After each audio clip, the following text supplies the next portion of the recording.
So if UB wants to win Season 6 and become the first team to win Mythic and Heroic, I think they need to shake off their self-doubts. You know, it sounded like they had a lot of self-doubt in the middle of the season talking to them.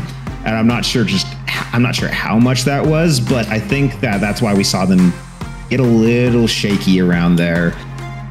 SLR is one of the top 3 contenders. They are absolutely going to be crushing it across the board. And so I expect that whoever goes up against, it's going to be a very, very tough matchup, but there's a possibility of taking them down. It's just going to be a bit of a mountain to climb, a bit of a huge staircase to make sure they don't get tripped on and fall down on. Love you, Brendan. I hope you do well. And I believe in you guys. I mean, not as much as Yubi, but I believe in you. For TDE, and here comes Zivalock flashing forward, disintegrating the members of TDE right before their eyes. 2 members fall. Another great flash up from Brian saying, locks down the jungler for TDE. No one falls from the side of Yubi as they're just going to disable the turret. Utility monster just throwing it out. They're pushing in. Going into the playoffs, I'm expecting either Zivalock or Brian Sang to just kind of pull out a banger of a match. I'm not sure why, but both of these players are very, I don't want to say quiet because they play very loudly, but at the same time, their impact on these games is so understated that they are key pivot points for Universal Basic Income. For SLR, the player I expect to step up the most would be Pure Llama. He has not been able to play in Mythic very much, and he had a relatively ungraceful exit in the first round of Heroic, despite being the best mid laner in Heroic.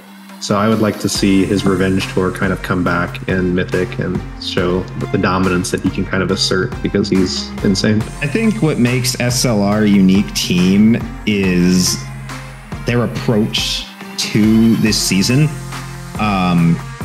And also like how they do shot calling. Like their shot calling is all Brendan.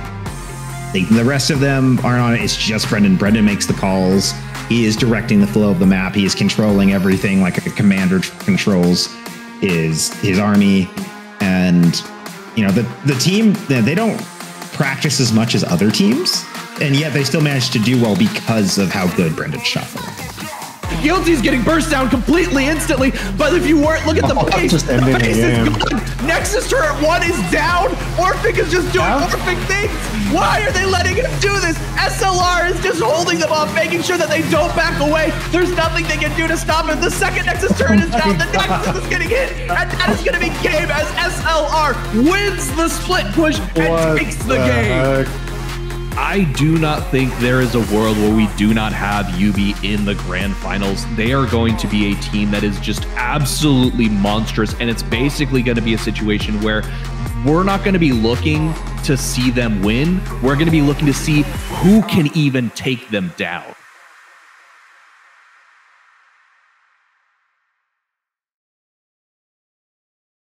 Zenzen getting run down. Oh my god, so much damage. Llama wants him for dead, and he's like, yeah, I'm gonna go for Bob Joseph now. Hunting him down, gonna pick up the kill, goes dominating. Fang manages to pick up leaves. They manage to grab Ultravox.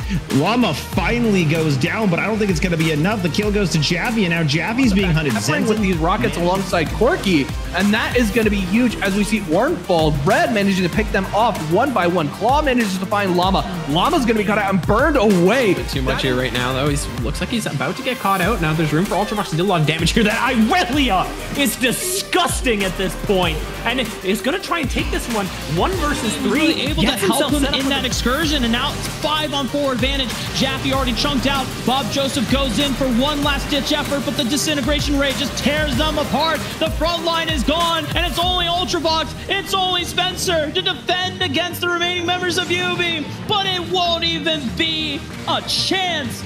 YUBI, after getting knocked out prematurely, giving a chance at life once again in this tournament, will cement themselves back into the finals for FOF.